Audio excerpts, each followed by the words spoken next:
आपको याद होगा कि पिछले साल अगस्त महीने में अफगानिस्तान में तालिबान 2.0 के शासन की शुरुआत हुई थी। अब इस साल अगस्त महीने में तालिबान के शासन के 1 साल पूरे हो गए हैं। ऐसे में ये सही अवसर है कि इस बात का मूल्यांकन कर लिया जाए कि आखिर इस पूरे 1 साल में तालिबान 2.0 का शासन किस तरह का रहा है। आज इस वीडियो में हम इसी विषय से संबंधित तमाम पहलुओं को समझने की कोशिश करेंगे। मेरा नाम है अक्षय और आपका स्वागत है दृष्टि IAS की इस नई वीडियो में।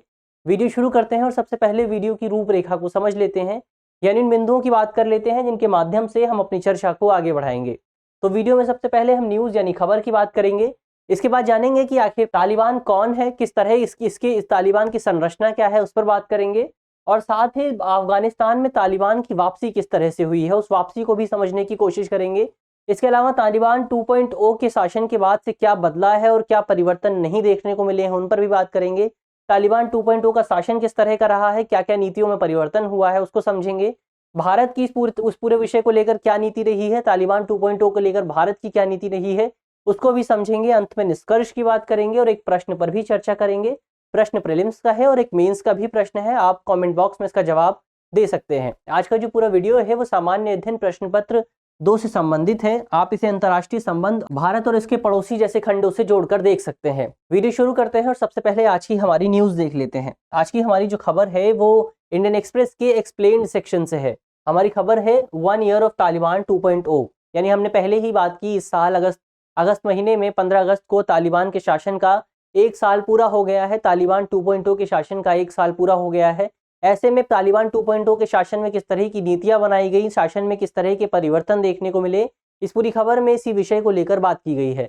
चलिए आगे बढ़ते हैं और सबसे पहले जान लेते हैं कि आखिर तालिबान है क्या। तालिबान के विषय में एक संक्षिप्त परिचय जान लेते हैं। तो तालिबान पश्तो भाषा का एक शब्द है जिसका अर्थ है छात्र यानी स्टूडेंट। तालिबान के इतिहास की बात करें तो तालिबान के इतिहास को हम 1990 के दशक में खोज सकते हैं, जब अफगानिस्तान में सोवियत अफगान युद्ध की समाप्ति हुई थी। जब ये युद्ध समाप्त हुआ तो अफगानिस्तान में एक नई सरकार की शुरुआत हुई, लेकिन इस नई सरकार के गठन के बाद ही कुछ समय बाद ये लगने लगा कि ये नई सरकार शांति कायम करने में असफल रहेगी। जब ये नई सरकार शांति कायम करने में असफल रही तो इसकी वजह से अफगानिस्तान में अलग अलग पक्षों के बीच सत्ता के लिए संघर्ष शुरू हो गया। अलग अलग पक्ष सत्ता स्थापित करने के लिए लड़ने लगे, आपस में संघर्ष करने लगे। इसी स्थिति में मुजाहिदीन नाम से एक नए अनौपचारिक संगठन की शुरुआत हुई। अब ये संगठन लोगों के बीच काफ़ी ज़्यादा लोकप्रिय हुआ, क्योंकि ये संगठन जो था वो मुख्य तौर पर धार्मिक संगठन था, धार्मिक विचारधारा पर आधारित था। इसी वजह से आम लोगों के बीच इस संगठन को काफ़ी ज़्यादा लोकप्रियता प्राप्त हुई। साल 1994 आते आते ये जो संगठन शुरू हुआ था कांधार के एक छोटे से मदरसे से, ये संगठन अफगानिस्तान में व्यापक स्तर पर काम करने लगा, व्यापक स्तर पर मौजूद हो गया और लोगों के बीच इसकी लोकप्रियता और ज़्यादा बढ़ने लगी। इसी संगठन को आगे चलकर औपचारिक तौर पर तालिबान का नाम दिया गया, छात्र का नाम दिया गया, क्योंकि अफगानिस्तान में तालिबान की शुरुआत कांधार के एक छोटे से मदरसे से हुई थी, तो इसीलिए इसके जो फॉलोअर्स हैं उन्हें तालिबानी कहा जाता है, स्टूडेंट्स कहा जाता है। अब 1994 में तो ये संगठन पूरा लोकप्रिय होने लगा, लेकिन जब 1996 आया, 1996 में मात्र 2 साल के भीतर तालिबान ने अफगानिस्तान में अपनी सत्ता स्थापित कर ली। अफगानिस्तान की जो तत्कालीन सरकार थी उस सरकार के शासन को समाप्त कर दिया गया और अफगानिस्तान के तत्कालीन राष्ट्रपति की हत्या कर दी गई। और इस हत्या के बाद, इस क्रूर कार्यवाही के बाद आखिरकार तालिबान ने अफगानिस्तान में अपना शासन स्थापित कर लिया। अफगानिस्तान में तालिबान की विचारधारा की बात करें तो ये विचारधारा एक और देवबंदी परंपरावाद और वहाबी शुद्धतावाद के संयोजन पर आधारित है, वहीं दूसरी ओर तालिबान की विचारधारा रूढ़िवादी पश्तून सिद्धांतों पर भी आधारित है। तो इस तरह से हम कह सकते हैं कि मौजूदा समय में तालिबान मुख्य तौर पर एक धार्मिक कट्टरपंथी राजनीतिक और सैन्य संगठन है। तो ये तो बात हुई तालिबान कौन है।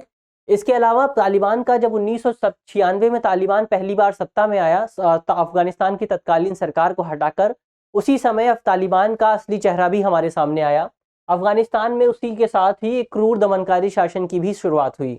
इस पूरे क्रूर दमनकारी शासन के दौरान महिलाओं को सार्वजनिक जीवन से पूर्णतः बाहर कर दिया गया, महिलाओं के अधिकारों को लगभग समाप्त कर दिया गया। इसके अलावा अफगानिस्तान में जो भी गैर इस्लामिक ऐतिहासिक अवशेष थे, जो भी हिस्टोरिकल रेलिक्स थे, उन रेलिक्स को भी तोड़ दिया गया, उन्हें भी समाप्त कर दिया गया। इसके अलावा दंड देने की प्राचीन प्रणाली को भी अपनाया गया, जिसमें मृत्यु दंड काफ़ी प्रमुख था। सबसे ज़्यादा लोगों को मृत्यु दंड ही दिया जाता था। इस दौरान सत्ता में आने के बाद अफगानिस्तान में एक मानवीय संकट की शुरुआत हुई, एक ह्यूमैनिटेरियन क्राइसिस की शुरुआत हुई, लेकिन यहाँ विशेष बात ये थी, दिलचस्प बात ये थी कि जो तालिबान 1.0 का शासन था वो काफ़ी लंबे समय तक नहीं चल सका, क्योंकि तालिबान जो है वो अब सत्ता में आने के बाद ही आतंकी गतिविधियों से जुड़ने लगा था। अलकायदा जैसे आतंकी संगठनों से उसके संबंध बनने शुरू हो गए थे। इसके बाद आया साल 2001। साल 2001 में अमेरिका पर 9/11 हमला हुआ। 9/11 हमले के दौरान लगभग 3000 से ज़्यादा लोगों की मौत हुई थी और 6000 से ज़्यादा लोग इस पूरे हमले के दौरान घायल हुए थे। इस पूरे हमले का आरोप लगा प्रत्यक्ष तौर पर अलकायदा के चीफ ओसामा बिन लादेन पर। ओसामा बिन लादेन उस समय अफगानिस्तान में छुपे हुए थे। जब ये खबर अमेरिका तक पहुंची तो अमेरिका ने अफगानिस्तान की तत्कालीन तालिबानी सरकार से ओसामा बिन लादेन को वापस भेजने का आग्रह किया, लेकिन अफगानिस्तान की तत्कालीन तालिबानी सरकार ने ओसामा बिन लादेन को वापस भेजने से इनकार कर दिया।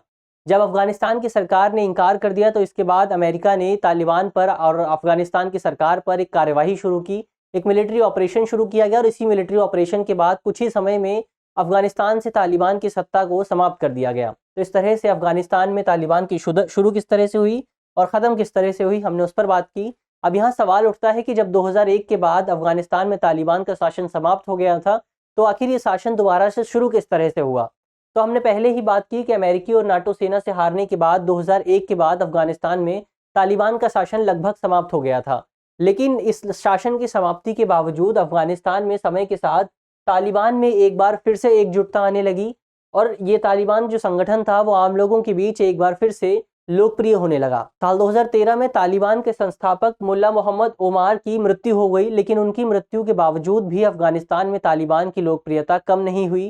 तालिबान का लगातार विस्तार जारी रहा। तालिबान में लोगों का जो रिक्रूटमेंट था, जो भर्ती थी वो जारी रही, लोगों की लगातार नियुक्ति होती रही। अब इस पूरी अवधि के दौरान अमेरिका और तालिबानी की सेना के बीच, तालिबानी लोगों के बीच, अमेरिकी सेना के बीच और तालिबान के मुजाहिदीनों के बीच लड़ाई जारी रही। इस पूरी स्थिति को देखते हुए एक समय ऐसा आया जब अमेरिका को ये लगने लगा कि अफगानिस्तान में जो युद्ध चल रहा है, ये युद्ध जीतना लगभग नामुमकिन है। इस युद्ध को अब जीता नहीं जा सकता है। इसी पूरी नीति को ध्यान में रखते हुए अमेरिका ने साल 2018 में वार्ताओं का दौर शुरू किया गया। साल 2018 में पहली वार्ता हुई। इस पूरी वार्ता में अमेरिका और तालिबान के अलावा पाकिस्तान, सऊदी अरब और यूनाइटेड अरब अमीरात जैसे देश भी शामिल थे।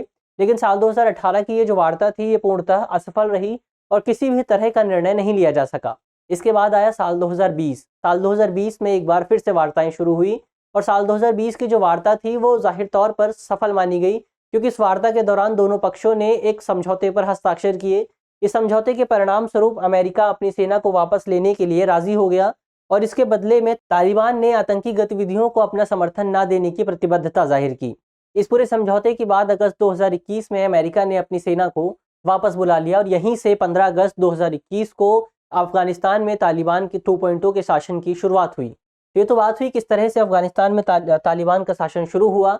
अब जब शासन शुरू हुआ तो इसके बाद किस तरह के बदलाव देखने को मिले, किस तरह की नीतियां बदली, उस पर बात कर लेते हैं। तो अगस्त 2021 में अफगानिस्तान में तालिबान की वापसी हुई और कई जानकारों को ये उम्मीद थी कि जो नया तालिबान आया है, तालिबान 2.0, वो एक नए स्वरूप में सामने आएगा, ऐसी उम्मीद की जा रही थी जानकारों द्वारा। जानकार ये उम्मीद कर रहे थे कि पूर्ववर्ती तालिबान यानी तालिबान 1.0 के बाद अफगानिस्तान के समाज में, अफगान समाज में जिस तरह के बदलाव देखने को मिले हैं, जिस तरह की प्रोग्रेशन देखने को मिली है, तालिबान 2.0 उन बदलावों को स्वीकार करेगा और उन बदलावों को और ज़्यादा आगे बढ़ाएगा। यही कुछ जो बातें थी वो तालिबान और अमेरिका के बीच जो समझौता हुआ था, जिसे दोहा समझौते के नाम से भी जाना जाता है, समझौते में भी इन बातों का जिक्र किया गया था। इस समझौते के मुताबिक तालिबान सत्ता का शांतिपूर्ण स्थानांतरण चाहता है, सत्ता का शांतिपूर्ण ट्रांसफर चाहता है और तालिबान ने इस पूरे समझौते में कहा था कि तालिबान एक ऐसी सरकार का समर्थन करता है जहां महिलाओं को काम करने और शिक्षा का पूर्णतः अधिकार दिया जाए। अब 2021 में जो तालिबान ने सत्ता का हस्तांतरण किया था, वो हस्तांतरण कुछ हद तक शांतिपूर्ण तो रहा था। वो हस्तांतरण साल 1996 की तरह इतना क्रूर नहीं था, क्योंकि साल 1996 का जो सत्ता हस्तांतरण था वो काफ़ी ज़्यादा क्रूर था, क्योंकि इस पूरे सत्ता हस्तांतरण के दौरान तत्कालीन जो राष्ट्रपति थे अफगानिस्तान के, उन राष्ट्रपति की हत्या कर दी गई थी और हज़ारों लोगों को अपनी जान गंवानी पड़ी थी। लेकिन ये जो दूसरा पक्ष था, महिलाओं को सम्मान दिए जाने की बात, ये पक्ष अब तक पूर्णतः विफल रहा है। तालिबान इस पूरे मसले पर अब तक पूर्णतः विफल रहा है और तालिबान इस पूरी अवधि के दौरान, इस पूरी 1 साल की अवधि के दौरान तालिबान का असली चेहरा हमारे सामने आया है। चलिए अब आगे बढ़ते हैं और जान लेते हैं कि पूरा तालिबान 2.0 का शासन किस तरह से रहा है। इसमें भी हम सबसे पहले महिलाओं की स्थिति की बात करेंगे कि तालिबान 2.0 के शासन में महिलाओं की स्थिति किस तरह से रही है। तो तालिबान 2.0 के शासन की शुरुआत के बाद से ही महिलाओं को सार्वजनिक जीवन से पूर्णतः अलग कर दिया गया है। सार्वजनिक जीवन से उन्हें पूर्णतः बाहर कर दिया गया है। सार्वजनिक कार्यालयों में महिलाओं के काम करने पर प्रतिबंध लगा दिया गया है। इसके अलावा महिलाओं को उच्च शिक्षा प्राप्त करने पर भी रोक लगा दी गई है। तालिबान के शासन में कक्षा 6 के बाद महिलाओं की शिक्षा पर रोक लगा दी गई है। इसके अलावा तालिबान के नियमों के मुताबिक कोई भी महिला अपने घर से 72 किलोमीटर से ज़्यादा अकेले यात्रा नहीं कर सकती है। यदि वो यात्रा करती है तो उसे एक मेल कंपेनियन की ज़रूरत होगी। इस तरह से हम कह सकते हैं कि तालिबान 2.0 के शासन में महिलाओं की शिक्षा और महिलाओं के रोजगार पर व्यवस्थित तौर पर सिस्टमेटिक तरीके से रोक लगाने की, प्रतिबंध लगाने की कोशिश की गई है। ये तो बात हुई महिलाओं की स्थिति की। इसके अलावा स्वतंत्र मीडिया पर भी तालिबान 2.0 के शासन के दौरान एक खतरा उत्पन्न हुआ है। सूचना के प्रवाह पर तालिबान की सरकार द्वारा सूचना के प्रवाह को, इंफॉर्मेशन के फ्लो को पूर्णतः सीमित कर दिया गया है, पूर्णतः रोक दिया गया है। बीते दिनों तालिबान की सरकार ने तालिबान 2.0 के शासन के दौरान 11 जर्नलिज्म रूल नाम से एक दस्तावेज भी जारी किया गया था। इस दस्तावेज में बताया गया था कि तालिबान में जो भी मीडिया आउटलेट्स हैं, जो भी मीडिया संस्थान हैं, वो इस्लाम के विपरीत और राष्ट्रीय नेताओं, जो भी नेशनल फिगर्स हैं, नेशनल लीडर्स हैं, उन लीडर्स के खिलाफ किसी भी तरह की खबर को प्रसारित नहीं कर सकते हैं, किसी भी तरह की खबर को नहीं चला सकते हैं। बीते दिनों एक रिपोर्ट भी सामने आई थी। इस रिपोर्ट में बताया गया था कि तालिबान 2.0 के शासन की शुरुआत के बाद से ही अफगानिस्तान में जो 40% मीडिया आउटलेट्स हैं, जो मीडिया संस्थान हैं, वो लगभग बंद हो गए हैं। इस पूरे मीडिया संस्थानों के बंद होने की वजह से 6000 से ज़्यादा पत्रकारों को अपनी नौकरी गंवानी पड़ी है और इन 6000 में भी 84% महिला पत्रकार हैं। तो जाहिर तौर पर तालिबान 2.0 के शासन में महिलाओं पर खासा प्रभाव देखने को मिला है। तो ये तो बात हुई मीडिया की स्वतंत्रता पर किस तरह से खतरा उत्पन्न हुआ है। अब आगे बढ़ते हैं और कर लेते हैं कि मौजूदा समय में अफगानिस्तान की अर्थव्यवस्था की क्या स्थिति है। तो हम पहले ही जानते हैं कि 5 दशक लंबे युद्ध के कारण अफगानिस्तान की जो अर्थव्यवस्था है वो मौजूदा समय में पूरी तरह से तबाह हो गई है। और तालिबान 2.0 के शासन की शुरुआत के पहले भी अफगानिस्तान की जो अर्थव्यवस्था थी वो बुनियादी ज़रूरतों के लिए भी अन्य देशों की सहायता पर निर्भर करती थी। लेकिन जब से अफगानिस्तान में तालिबान 2.0 के शासन की शुरुआत हुई है, तब से तमाम देशों ने अपनी सहायता को देने से इनकार कर दिया है, जिसकी वजह से तालिबान की अर्थव्यवस्था पर, अफगानिस्तान की अर्थव्यवस्था पर खासा प्रभाव देखने को मिला है। क्योंकि तालिबान 2.0 के शासन की शुरुआत से पहले विदेशी सहायता अफगानिस्तान की अर्थव्यवस्था में 45% का योगदान देती थी। अफगानिस्तान की जीडीपी में 45% का योगदान देती थी। अब जब तालिबान 2.0 की शासन की शुरुआत हुई है तो ये 45% अफगानिस्तान की जो जीडीपी है वो लगभग कम हो गई है। तो इस तरह से अफगानिस्तान की अर्थव्यवस्था पर तालिबान 2.0 की शासन की शुरुआत के बाद से खासा प्रभाव देखने को मिला है। इसके अलावा जब से तालिबान 2.0 के शासन की शुरुआत हुई है तब से आम लोगों की जो स्पेंडिंग है, आम लोगों का जो खर्च है वो भी काफ़ी कम हो गया है। 60% तक की कमी देखने को मिली है, जिसके कारण अफगानिस्तान में जो समग्र मांग है उस एग्रीगेटिव डिमांड में भी कमी देखने को मिली है, जो कि अफगानिस्तान की अर्थव्यवस्था को और ज़्यादा आगे बढ़ने पर रोक लगा रहा है। एक आंकड़े की माने यूएनडीपी ने दिसंबर 2021 में एक रिपोर्ट जारी की थी, कुछ आंकड़े जारी किए थे। इस आंकड़ों में बताया गया था कि अफगानिस्तान में तालिबान 2.0 के शासन की शुरुआत के बाद से ही अफगानिस्तान की जो जीडीपी है उसमें आगे आने वाले 1 वर्ष के भीतर तकरीबन 20% की कमी देखने को मिल सकती है। अब ये तो अर्थव्यवस्था की बात हुई। अब इसके अलावा अर्थव्यवस्था के जो अन्य पहलू हैं, अर्थव्यवस्था के कम होने की वजह से जो आम लोग हैं, आम लोगों पर इसका प्रभाव देखने को मिल रहा है। मौजूदा समय में अफगानिस्तान के लगभग 23 मिलियन लोग भूखमरी का सामना कर रहे हैं, जिसमें से तकरीबन 3.2 मिलियन बच्चे हैं जो कि कुपोषण से प्रभावित हैं। तो जाहिर तौर पर तालिबान 2.0 के आने के बाद से अफगानिस्तान की अर्थव्यवस्था प्रभावित हुई है और उस प्रभाव का, उस पूरी इफेक्ट का हमें आम लोगों पर भी प्रभाव देखने को मिल रहा है। आम लोगों के पास खाने को पैसे नहीं हैं, आम लोगों के पास खर्च करने को पैसे नहीं हैं, जिसकी वजह से उनका व्यय पूर्णतः कम हो गया है।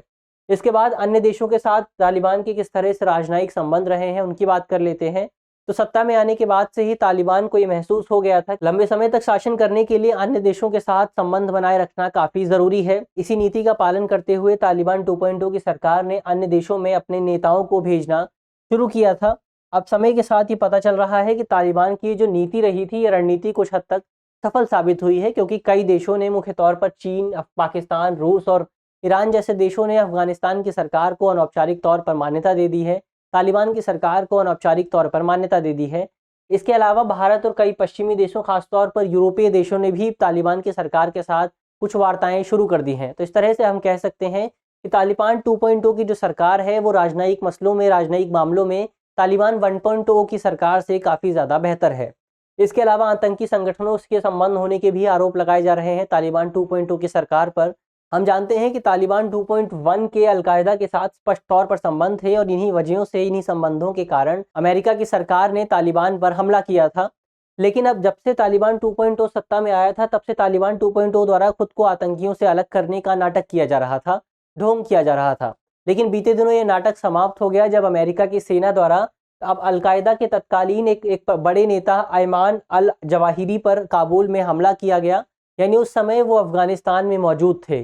तो जाहिर तौर पर अब तालिबान की सरकार के आतंकी संगठनों के साथ, अलकायदा के साथ मौजूदा समय में संबंध है। तो इस तरह से तालिबान की सरकार द्वारा दोहा समझौते का उल्लंघन किया जा रहा है, क्योंकि दोहा समझौते के तहत तालिबान ने ये वादा किया था, ये प्रतिबद्धता जाहिर की थी कि तालिबान की सरकार किसी भी आतंकी संगठन के साथ अपने संबंध स्थापित नहीं करेगी। तो ये तो बात हुई आरोपों की। इसके अलावा कानून व्यवस्था और गैर कानूनी हत्याओं की बात करें तो सत्ता संभालने के बाद से ही अफगानिस्तान में, जब से तालिबान 2.0 ने सत्ता संभाली है, तब से अफगानिस्तान में गैर कानूनी हत्याओं के मामले लगातार तेजी से बढ़ रहे हैं।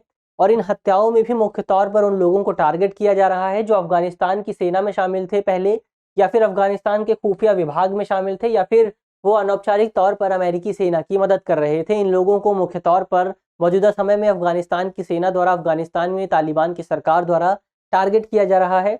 इसके अलावा अफगानिस्तान में तालिबान की सरकार द्वारा हज़ारा, शिया, तजीक और उज़्बेक जैसे अल्पसंख्यक लोगों को भी टारगेट किया जा रहा है, उन लोगों की भी हत्याएं की जा रही हैं। इसके अलावा पूर्ववर्ती सरकार द्वारा, अफगानिस्तान की पहले की सरकार द्वारा जो संविधान बनाया गया था, जो संविधान स्थापित किया गया था, उस संविधान को भी समाप्त कर दिया गया है, उसके नियमों को खारिज कर दिया गया है। और अभी तक तालिबान ने अफगानिस्तान में किसी भी तरह के नए नियम को, नए संविधान को लागू नहीं किया है। तो ये तो बात हुई कानून व्यवस्था की। अब आगे बढ़ते हैं और तालिबान 2.0 को लेकर भारत की क्या नीति रही है, उस नीति की बात कर लेते हैं। तो भारत हमेशा से ही अफगानिस्तान को अपने सबसे करीबी देशों में से एक मानता रहा है। भारत के लिए तालिबान सामरिक दृष्टिकोण से भी, स्ट्रेटेजिक पॉइंट ऑफ व्यू से भी काफ़ी ज़्यादा महत्वपूर्ण है, क्योंकि अफगानिस्तान ही भारत को मध्य पूर्व तक पहुँच प्रदान करता है।